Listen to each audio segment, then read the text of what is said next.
But there's no such thing as perfectionism. And I think everyone, not just women, but women in particular, and especially me, the type A personality, I think I cannot do anything unless it's perfect.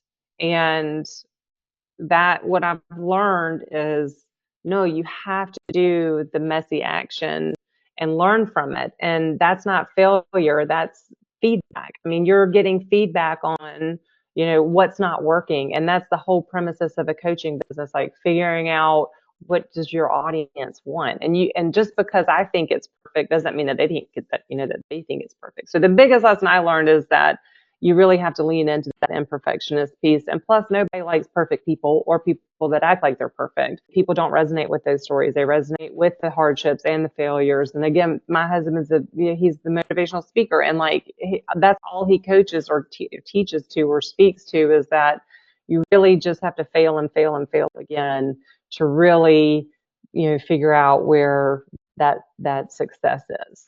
Welcome to Career Coaching Secrets, the podcast where we talk with successful career coaches on how they built their success and the hard lessons they learned along the way. My name is Davis Nguyen, and I'm the founder of Purple Circle, where we help career coaches scale their business to 7 and 8 figures without burning out. Before Purple Circle, I started and scaled several 7 and 8 figure career coaching businesses myself and consulted with 2 career coaching businesses that are now doing over $100 million each. Whether you're an established coach or just building your practice for the first time, you'll discover the secrets to elevating your coaching business. Hey everyone, welcome to another episode of Career Coaching Secrets podcast. I'm your host, Regin, and today's guest is Kristen Ripmaster, a seasoned career and executive coach, leadership development expert, and founder of Ripmaster Coaching. With a background in organizational effectiveness and a passion for high-performance culture, Kristen helps individuals and teams achieve clarity, confidence, and alignment in both career and life. As a marathon runner and lifelong learner, she brings grit, perspective, and real strategy to her coaching. And it's a pleasure for me to have her on the podcast today. Welcome to the show, Kristen. Yes, thank you for having me, Regin. Well, it's a pleasure, Kristen. Tell me a little bit more about what inspired you to become a coach. I love that question. So I just started right around July with my own company, coaching with Ripmaster Coaching. But ultimately, for the past 20 years of my career, I've been coaching teams and individuals as I was leading the company I was with previously, and then doing career coaching because I segued into recruiting right after that. So I left the company because it felt like I was losing my soul there, if that's allowed, if I can say that, because I was working in the business world, working for somebody else's dreams, kind of felt like they wanted more and more out of me. So I really took a bold step and made that transition without thinking through, hey, what am I going to do next? But I gave myself a month to reflect on what I had been doing. And when I started to think back, like it's not the titles or the accolades or the amount of money that I made, but what really made me happy was the coaching and the leadership component. So then I thought it was a natural segue for me to go into coaching, other people or other leadership teams. And typically I work with small and medium-sized companies because I came from a small and a medium-sized company, but I can work with any size. And, I am also just doing coaching for one-to-one because I really love seeing the transition that happens in people. And so I think that's the main reason that I started, because that's where my heart is at. And when you say one-to-one, how does that work for team coaching? Is it like you talk with each team member one-on-one, right? Yes, that's exactly right. So the past couple of places that I've worked or that they brought me in to consult with them, I have consulted and led each member of the leadership team so that I could go in and figure out what the themes were for the company, and presented it to the whole so that we could all work together to come up with strategies for the company to lead that business forward in whatever regard that they hired me for. So if they wanted me to, work with mindset with one of their individuals, I would go in and work with the mindset piece for that person. Or if there was an entire theme, like, we cannot get together on our hiring process and everybody is working in a silo, then I would go and see how everybody felt individually and then bring them together and present the findings that they, weighed in on and that I could foresee that was good for my prior experience recruiting and also leading a team. And you mentioned, we were talking earlier, that you took the leap of faith and started your business back in Hmm. July, so it's been around 10 months, if not more. And how does that journey look like from when you took that first step to where you are at today?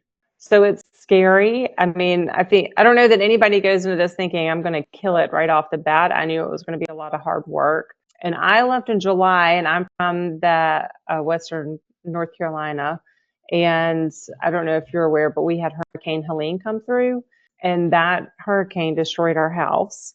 So we have been relocated since September. So I started and, had some traction with a couple of employers and companies that I was working with. And I finished out those contracts, but ultimately, I have two teenage daughters. So we had to relocate very quickly and find a house, which we're living in right now, which is great for the time being. But I have been doing a lot of work between the two. So I'm saying this because there's always going to be something that happens, especially when you're starting your own company. And I think that's relevant for everyone because we can all come up with excuses as to why we're not doing this or why we're not doing that, but you really have to make it a priority. So I've actually started making this more of a priority probably in the past 4 months. And I see a lot of fruit from putting in that energy. And so everything I've done has been scary. And I think that's what's important, that you have to push yourself out of your comfort zone and you have to put yourself into situations that you normally would not have been wanting to get into.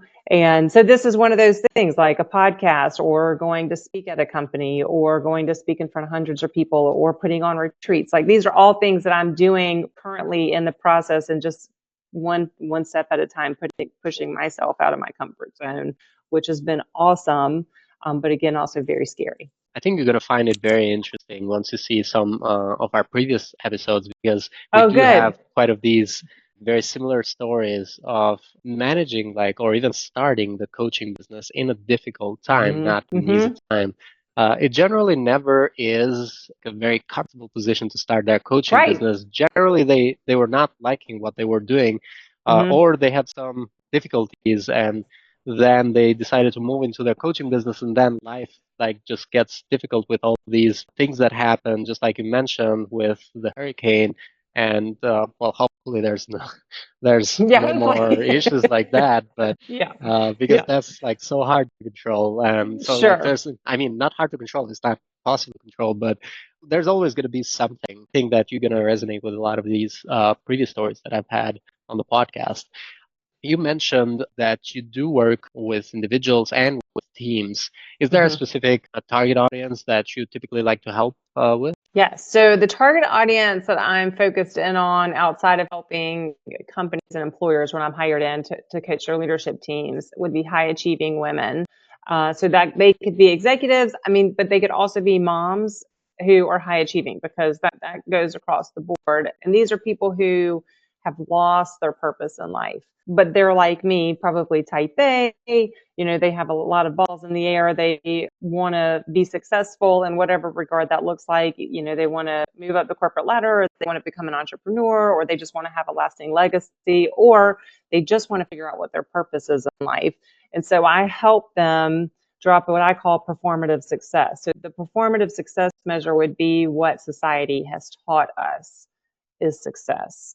And so I don't know if you grew up that way because you seem much younger than me, but the way that I grew up is, you go to school, you go to college, you get married, you get the house, you have the kids, in whatever order that needs to be. But what I realized in July, after many years of being unhappy and actually kind of sad in a lot of regards. And I'm a very happy go lucky person, and nobody would think that, I was sad in those years, because from the outside it looked very successful. But I came to the conclusion, like, this is not what I think is success. Like the money and the titles and the accolades, like, I'm making less money currently, not that that's going to be forever, but I'm happier now than I ever was. So I'm really focused on people who are at a point where they've reached all the bars and they just don't understand why they're not finding happiness in those things, or they're in a place where they've just totally lost their purpose. Well, that's what matters. Like matters that you're happy with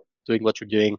I think the Hmm. rest of it just comes with skill and experience. Like growing your coaching business comes just with skills and experience. So that's Sure. like over time, you're just in the first like 4 months putting serious work. So it's very early. Right. So Yes. yeah, yeah, Yeah. I think you already are in a good position with just 4 months. So Yeah, yeah, right. Yeah, yeah. I'm very you can ask anybody in my purview, like the person that I am today versus what I was in July, let's say, is very different. I mean, so in that time, besides starting the company, I also with a friend started all women's run club, which segues very nicely into the coaching business because all the things that we gain from that are huge, and that has a lot of similarities between running your own business. It's just what I'm doing for fun. There's, no charge. It's just specifically to keep women emotionally safe and physically safe. So it's doing all of these things just have made me so much happier than I was working in corporate. I'm glad to hear that. So in a way, Yeah. like just like you help other people Hmm. with transformation, you kind of like transformed yourself by choosing Exactly. this type of path. So that's very Yes. interesting. And when it comes to like these last 4 months that you've been putting more work on, and where would you say you're currently finding your clients or your leads? What is working with for you right now? So I'm using a couple of different social media efforts, but also, I think the one thing I would say for everyone is to utilize your network first. Everybody says your network is your net worth. But there's a lot of people who are just your friends and all you see them as is your friend. And so you never think past that, or at least I don't, because I'm not a taker, I'm more of a giver. I'm not thinking, how can I get to the next step with this person? But if you look around at the network of people that I think there's a ton of opportunity there. And before today, I was thinking like, I don't want to do that because I don't want to bug my friends, or like, I don't want to press on to them what I'm doing. But what you really have to do is take inventory of yourself. Do I believe in what I'm doing? And if so, then they would be a fool not to bring you into the fold. And I think your friends want to do that first. And that's where you can get a lot of client success stories too. And then, I leverage LinkedIn and also Instagram. So I'm just growing my Instagram again, started it in July, let's say, but I've picked up the interactions with it the past 4 months. But LinkedIn is where I think, depending on who you're trying to market towards, would be, where the higher level individuals are who are ready to really invest in themselves. I mean, I think that's where the quality leads would be. And when it comes to Instagram and LinkedIn, is there something like specific that you're following? Maybe like some kind of like a strategy with the Sure. content or something that you want to share? I think a couple of ways that they overlap, a couple of things that you can do for both of them is your network again. So you're building relationships with people on both sides. So for me, like, I'm going in and just trying to connect with a lot of CEO female women on LinkedIn. So that's where I'm starting. And then on Instagram, it's just posting the content and people are sharing or following there. So it's not like I'm going out. But what you can do for both of those is find influencers or people that you like, that resonate with your message, or that resonate with the person that you're trying to bring into your fold. Follow them and then start seeing when they post, and then respond to their posts and something of value, because they both can be leveraged as a search engine. So if you're seeing an awesome post, made by Regan, and then I could go in and type something under that that's specifically saying, hey, yeah, I agree with that, and I'd love to add this to it, which has maybe some keywords for coaching or mindset or whatever. But you can do that on both platforms. You can do it on Instagram and you can do it on LinkedIn, and then everybody on that thread, wherever that is, can see your comment, which, I mean, this is the basics of 101 of social media. But that's definitely the ways that they overlap. Going in and finding the people that you're interested in following, or that you're interested in, think that they would be your clientele, and then commenting on posts that you resonate with, and add value when you're posting your comment. Interesting that you shared that. We do something similar on LinkedIn. So Okay. we do it like 3 touch points. So we would go to someone's post and like this strategy is always like a temporary one, doesn't always work. But Sure. you would go into someone's post, like the target audience. Mm-hmm. You would like their post, you would comment on their post, and Mm-hmm. you would potentially reply to one of their comments. That Yes. way, what happens? The target audience, the person that you are trying to engage with, receives three notifications. So it receives the like notification, the comment, Yes. and the reply of the other post notifications, and potentially like other people who are just like you mentioned on that thread also get a notification.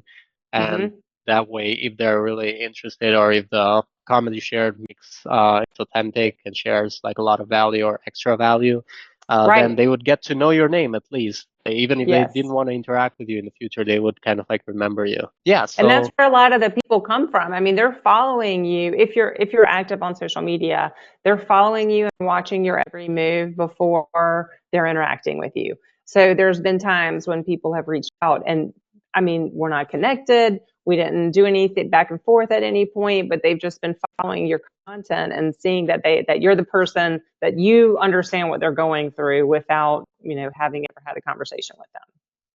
yeah, yeah. So yeah, just getting them to kind of like be aware at that point, Mhm. like awareness, and then eventually getting them to interact with you later on down the funnel. But that's a different story. When it comes to like looking at your future, right now you've Mhm. been putting like a lot of effort for the first 4 months. Do you have any goals that you've worked around recently that you're thinking for the next 1 to 3 years? Yes. So start building my following on all the social media channels. I know it sounds very out of the box, but optimizing my Pinterest page because Pinterest is being leveraged as a search engine at this point to being able to leverage some of that, which I'm currently active on when it comes to fashion and house design, but just not with my coaching business. So I want to optimize those things and my process for every part of the business.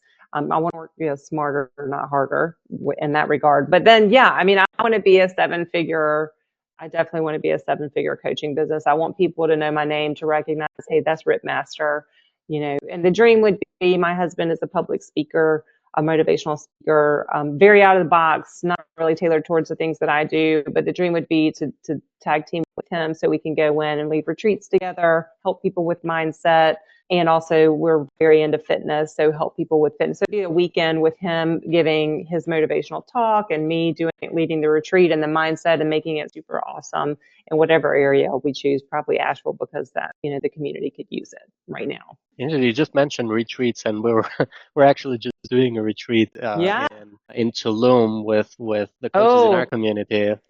So that's so something nice. that is already happening. I'm not in that retreat, but I'm just saying that we have some of the coaches that are in the retreat. So that Yes. is very interesting. Well, Yeah, it's so smart. I mean, you bring all of these people with different backgrounds and different walks of life into the room together, and it's a mastermind. There's this organization called YPO. I don't know if you've heard of it, but it's called the Young Presidents Organization. Maybe Davis, I don't know how large your company has to be or how many employees you have to be, but you have to be a certain age and all that to be able to be a part of it. But they do retreats all the time with everyone who's a member. And so you're bringing people who own businesses together and then they just share their hardships and their problems. And then you have other people to knock those ideas off of. So a retreat is just as like is a no brainer. I mean, bringing people together who all are probably experiencing similar problems, but one person who's already surpassed that problem and has a great idea for you. And then you guys can build off of each other. And so that's where certainly I'd like for my business to end up because that's where I think most people garner the most value is being in rooms with people who are similar to them. yeah, absolutely, and especially like getting to meet these people in person Mhm. also Mhm. adds that extra value into it because we're all 100%. used to Zoom now, and it's like I know. it's so different from like meeting the I know. person in real life. So yeah, it's very Yeah, interesting. it is. Um, when it comes to investments, has there been any like coaching programs, masterminds, or communities that you found that have been very valuable in growing your business or any type of investment really? Well, I have definitely invested in multiple coaches because I think having your own mentor or coach is a necessity. It's a non-negotiable in my opinion. So I have invested. I invested right when I quit my company, but I would not say that that was my best investment. It was one of these things where, the person had all the statistics behind them. Like I've helped sign $1 million, I make $1 million in my coaching business every month, and this is how I do it. So they had a great lead magnet, and then great salespeople to close their model. But ultimately, I didn't resonate with their model because their model was a lot of DMs, and I don't. That's what I did my entire career. I feel like, because I've been in sales my entire career, so it's just not up my alley. So I won't mention that company, but I'm currently doing a mastermind, which I really love, and the reason I chose them was actually because their competitive advantage was that they work with human design. And I don't know if you've heard of human design. It's very different, but there are a lot of coaches out there now who coach to the human design. But that was something. It's more like astrology, almost. And that was something that was very interesting to me. And so mostly the reason I sign up for these things is so that I have a mentor to hold me accountable to doing the work that I know I need to get done. But again, we make excuses for ourselves as to why we have so many other things that we could be doing. So I don't have any that I would name right off the bat that were like mind blowing yet. But if I do, I will come back and comment on the podcast. You said that they were doing a lot of DMs, kind of like, was that like cold outreach kind of?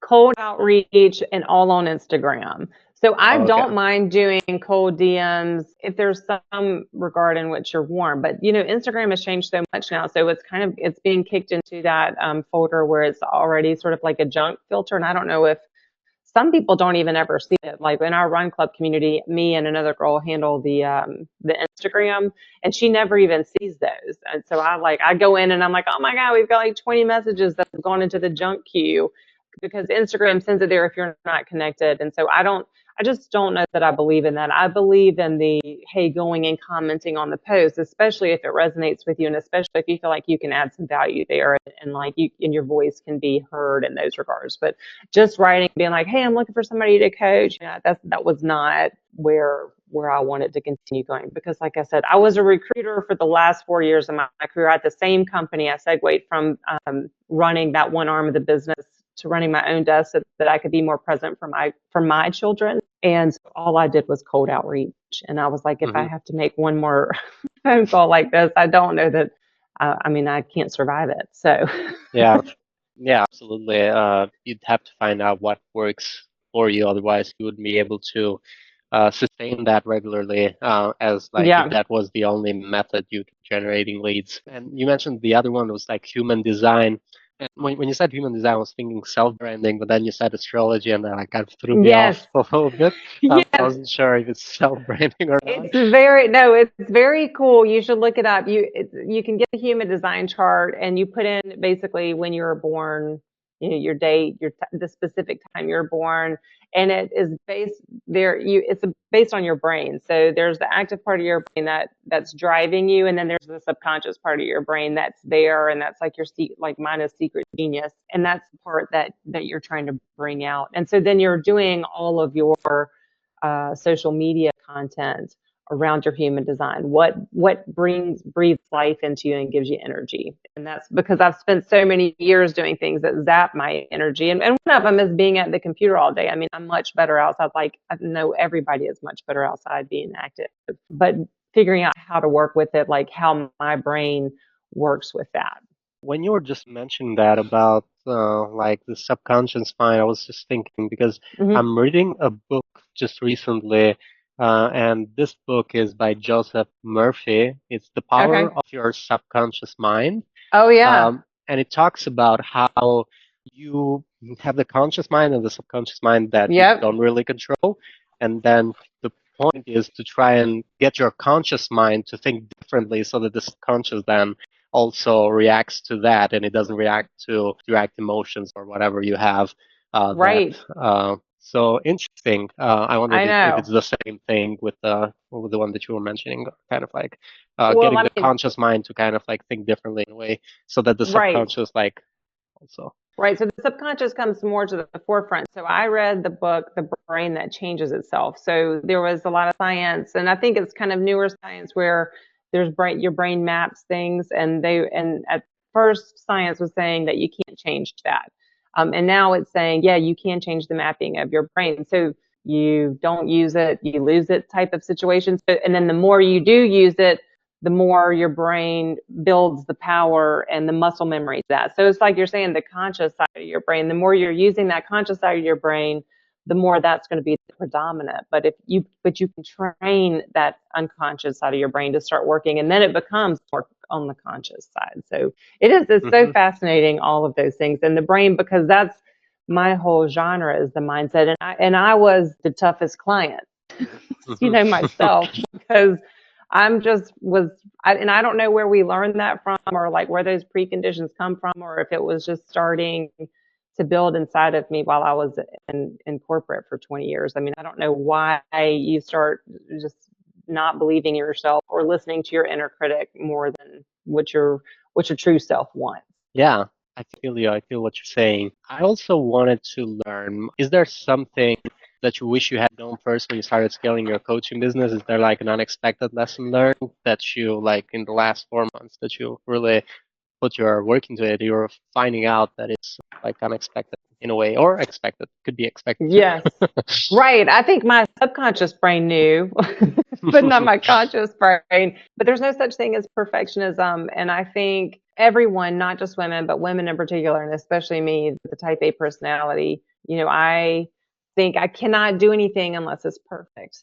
And that what I've learned is, no, you have to do the messy action and learn from it. And that's not failure, that's feedback. I mean, you're getting feedback on, what's not working. And that's the whole premises of a coaching business, like figuring out what does your audience want. And just because I think it's perfect doesn't mean that they think that they think it's perfect. So the biggest lesson I learned is that you really have to lean into that imperfectionist piece. And plus, nobody likes perfect people or people that act like they're perfect. People don't resonate with those stories. They resonate with the hardships and the failures. And again, my husband is he's the motivational speaker, and like that's all he coaches or teaches to or speaks to is that you really just have to fail and fail and fail again to really, figure out where that success is. Yeah, and what is if you'd say, the biggest challenge that you're currently facing in scaling your coaching business? Again, that's the process, just honing in on what the process is, because I do feel like time is money. So I'm spending a lot of time figuring things out. And there's different coaches for different things. Currently, I just have a coach for what I think is the most important in my business, which is just getting myself out there. But I think, a challenge for me is really honing in on what the good process is. I mean, they have tons of things where you can do the lead generation, like Flowdesk and StandStore and mini chat if you're on Instagram. And so I'm trying to figure out the simple sales funnel, for me, and setting that up. So that the biggest challenge is just taking the time to set up the things that are important that you really don't want to spend the time doing. Thank you. Thank you for sharing that. And yeah, the sales funnel, how does it work so far? Is it basically someone would interact with you, then there Mhm. is a call, like an introductory call. Mhm. Maybe you qualify them on the call if they're a good fit to work with you or not. Then they kind of get started with your program if they so desire, kind of. Yes. So I have an intake form. I mean, that's very nobody wants to call it that because it reminds you of going to the doctor. But I have a form that has maybe 6 or 7 questions on it, just so that I can really understand what you're looking for before we hop on the call, so that I can evaluate, is this somebody that I actually think that I'd be able to help? And then we hop on the call, and they walk me through some of their answers, and then I can dial in a little bit more, dial up the heat on the things that I need a little bit more, a response to. And then at the end of the call, if they're like, "Yeah, you're the person for me," then we start working together. And there's different options that we have. But yeah, I mean, that's mostly because I'm small enough now that that is easy for me to maintain. But growing to a 7-figure business, that is not doable. I mean, you have to have systems in place, like your robot assistant, to Hmm. respond back to them, to throw them through that funnel until they become an actual lead, and then it comes to me. And then we would do the same thing, hop on a call. But I wouldn't be able to answer. In my vision, I have hundreds of DMs coming in a day, so I wouldn't be able to respond to those and have time for the calls face to face. Yeah, and eventually, yeah, when you get to 7 figures, it's also going to have a team, systems in place as well Mm-hmm. to get you to work on things that you feel that you have most, like your time is most valuable to be spent on. So it's been lovely so far. Is there Yes. any advice you'd like to give to other career coaches in your level that are looking to scale their impact? They're also thinking the same way. They want to get to seven figures. You have to have that tonight. You have to be tenacious. You have to get out there and really put in the hard work. It is not easy. And the coaches that you see with their little sound bites are like, I did it in 2 months. It was super easy for me. Like, don't believe that. You're going to have to put in the hard work. And, hindsight, if you're in a job that you can stay at, and you're comfortable staying at, building this on the side, I think is the smartest thing, so that you don't have any place where you're losing income, like especially if that's something that's a necessity for your family. And then you have to be crystal clear on the people that you want to serve. So really dialing in, like even making a list of all of their characteristics so that you know who you're speaking to, because you want them to say, oh my God, she knows or he knows who I am, and I've never even spoken to them before. And then definitely, just from my perspective too, I mean, hire a coach. There's different coaches at all different levels of becoming a coach. And I know it's weird hiring a coach to teach a coach how to coach, which is hilarious. It's a hilarious business model, but it's so important. I mean, because like I'm a mindset coach, so I can help push you out of your comfort zone of not doing the hard thing. And then there's coaches who can actually tell you what specific systems to install to scale your business. Or there's coaches like you guys. I mean, so you want to find a coach at each individual place that you're at, and you always want to invest in yourself. I mean, that's the best investment that you'll ever make. For the 20 years I was at that company, I never had a coach. And so I learned everything on my own, which is, if you can find somebody that can help you shortcut that, you need to hire them. I mean, would be for certain my number one. Thank you so much, Kristen. Yeah. For anyone who wants to find you or connect with you, they can find you on your LinkedIn at Kristen Ripmaster. They can also find your website, ripmastercoaching.com, right? Yes, that's exactly right. Is there any other way they could connect with you, or these are the main ones? And on my Instagram, it's under Ripmaster Coaching as well. That's the one that's, not private. I have a private account too, but I post pictures of my kids on that one. So I just keep that one, for me. Well, thank you so much for your time. Yes. It was lovely. And I think a lot of coaches are going to find themselves in this episode and like other episodes too. So thank you so much. Good. Oh, I can't wait to listen to them. Thank you. Thank you. That's it for this episode of Career Coaching Secrets. If you enjoyed this conversation, you can subscribe to YouTube, Spotify, Apple Podcasts, or wherever you're listening to this episode to catch future episodes. This conversation was brought to you by Purple Circle, where we help career coaches scale their business to 7 and 8 figures without burning out. To learn more about Purple Circle, our community, and how we can help you grow your business, visit joinpurplecircle.com.